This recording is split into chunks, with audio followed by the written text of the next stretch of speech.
हजरत मालिक बिन दिनार फरमाते मैंने 60 हज किए। एक हज के मौके पर मैंने बड़ा रश देखा, लाखों का इज्तिमा हुआ।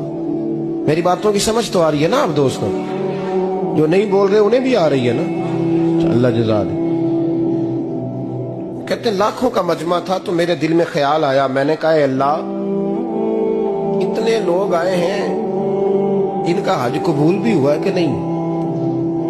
फरमाते मैं सोच रहा था तो रात को ना ख्वाब में मैंने किसी कहने वाले को कहते हुए सुना कि सबका कबूल हो गया।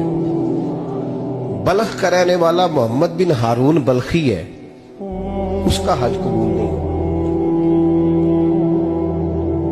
फरमाते शहरों के अलग-अलग खैमे लगते थे। अब भी आप हज करने जाएं तो पाकिस्तानियों की रिहायशें अलग होती हैं, इंडियन की अलग, बांग्लादेश के अलग, मिस्री, यमनी, सब लोग अलग-अलग रिहायशें होती हैं, झंडे लगे होते हैं मुल्कों के। कहते मैंने सवेरे उठ के ढूंढना शुरू कर दिया, ढूंढता हूँ वो बंदा मिले। कहते जहां बल्ख शहर के लोग रहते थे वहां चला गया तो मैंने लोगों से पूछा तुम में मोहम्मद बिन हारून बल्खी कौन है? लोग कहने लगे वो तो बड़ा नेक आदमी है, परहेजगार है, बड़े भोले भाले, बड़े अल्लाह वाले, रियाज आपको बस हम ही जानते हैं, वो तो बड़ा नेक है, परहेजगार आदमी। तो मैंने कहा अच्छा कहाँ है? उन्होंने कहा पहाड़ के पीछे उसने खैमा लगाया हुआ है, सारी रात इबादत करता है, सारा दिन रोजा रखता है, कायमुल लैल है, साइमुद दहर है। क्या बात? फरमाते मैं उन लोगों की बात सुन के हैरान हो गया कि मुझे क्या बताया गया, ये क्या कह रहे हैं? फरमाते मैं पहाड़ के पीछे गया।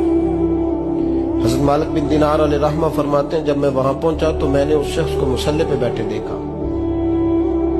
कसरत इबादत के आसार उसके वजूद पर नजर आ रहे, सीधा बाजू उसका कटा हुआ था। फरमाते 2 रकते मुकम्मल करके ना मैंने उससे अस्सलामु अलैकुम कहा तो मुझे कहने लगा वालेकुम सलाम, आप मालिक बिन दिनार हैं? मैंने कहा बड़ी इसकी फिरासत है। फरमाते फिर उसने ठंडी सांस ली, कहने लगा आपको ख्वाब आई होगी कि मेरा हज कबूल नहीं। फरमाते मुझ पर और बिजली गिरी कि क्या कह रहा?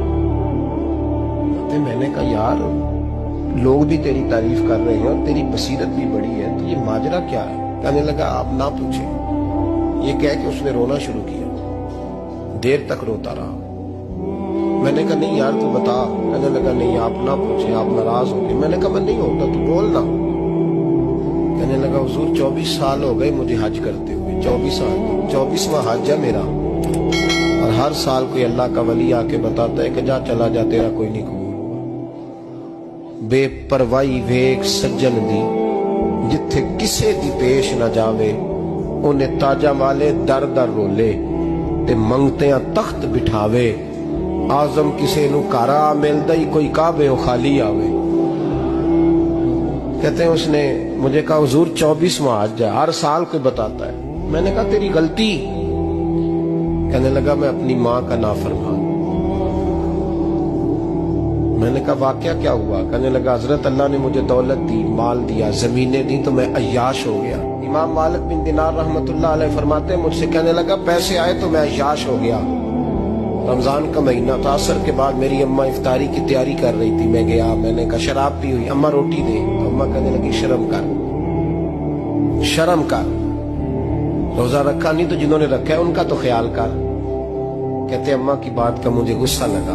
मैं कहा करता हूं बदनसीब है वो बेटा जिसका बाप उससे बात करते हुए डरता है कि पता नहीं कहां से बोलेगा। बदनसीब नहीं वो बेटा जिसकी माँ उससे बात करते हुए सहम जाती है कि पता नहीं कौन सी बोली बोलेगा। बदनसीब नहीं कि माँ बाप भी जिससे खोल के बात ना कर सके। हजरत मालिक बिन दिनार से कहने लगा अम्मा ने जब कहा ना शर्म कर तो मुझे गुस्सा आया, मैंने माँ को थप्पड़ मारा और मेरी माँ जलते हुए तंदूर में गिरी। लोगों ने मुझे पकड़ के अंदर बंद कर दिया कमरे में। सारी रात में शोर सुनता रहा पर नशे में धुत रहा। सवेरे आंख खुली तो मेरी बीवी बैग बांध रही थी। मैंने कहा कहाँ जा रही हो? कहने लगी जो माँ का नहीं बना मेरा कैसे बनेगा? मैंने कहा मेरी अम्मा का वो तो लोगों ने रात को ही दफन कर दी जनाजा पढ़ के। तड़प के कहने लगा मुझे क्यों नहीं बताया? तो कहते हैं लोग कहने लगे तेरी मरती हुई माँ कह गई थी इसे मेरा मुंह ना देखने देना। میرے جنازے کے قریب نہ آئے. حضرت مالک بن دینار فرماتے ہیں جب اس نے یہ بات سنائی تو میں نے بھی اس کے منہ پہ تھپڑ مارا. میں نے کہا تو اسی قابل ہے. کہتے ہیں وہ رونے لگا, حضور دعا کرے اللہ مجھ سے راضی ہو جائے.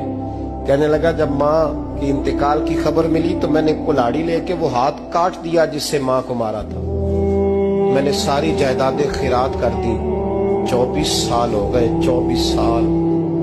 ساری رات نماز پڑھتا ہوں, روزہ رکھتا ہوں, حج کرتا ہوں, پر ہر سال کوئی آ کے کہتا ہے جا دوڑ جا تیرا کوئی نہیں قبول ہوا. حضور دعا کرے مالک راضی ہو جائے. فرماتے میں تھپڑ مار کے آ گیا. میں نے کہا تجھ سے راضی ہو جائے اتنے ظالم سے. امام مالک فرماتے رات کو آ کے سویا تو مجھے خواب میں رسول پاک کا دیدار ہوا. تو نبی پاک علیہ السلام نے فرمایا مالک تو اسے مایوس کیوں کر آیا ہے, اللہ تو بڑا مہربان ہے. کہا حضور ماں کے نافرمان کو معافی کیسے ملے گی؟ تو امام مالک فرمانے لگے نبی کریم نے فرمایا جا اسے جا کے بتا دے تجھے قیامت میں تیری ماں کی وجہ سے بخش دیا جائے گا. کہا حضور اماں کی وجہ سے کس طرح؟ تو محبوب فرمانے لگے اس کی ماں قیامت میں اس کے خلاف مقدمہ دائر کرے گی رب کریم کی عدالت میں. اے اللہ میں نے 9 ماہ پیٹ میں رکھا, درد سہ کے اسے جنا, جگر کا خون پلا کے پالا, اور اسی نے مجھے قتل کیا. رب کریم اس کی ماں کا مقدمہ سن کے کہے گا اٹھاؤ اس کو دوزخ میں پھینکو, اس نے ماں جلائی تھی اسے بھی جلاؤ.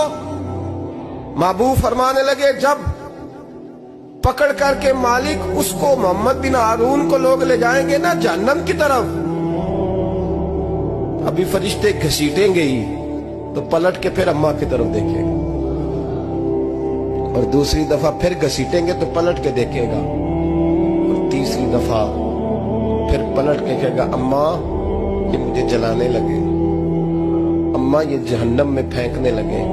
میرے حبیب فرمانے لگے وہ جل کے مرنے والی ماں وہاں بھی بول پڑے گی, کہے گی یا اللہ چل میں نے معاف کیا تو بھی معاف کر.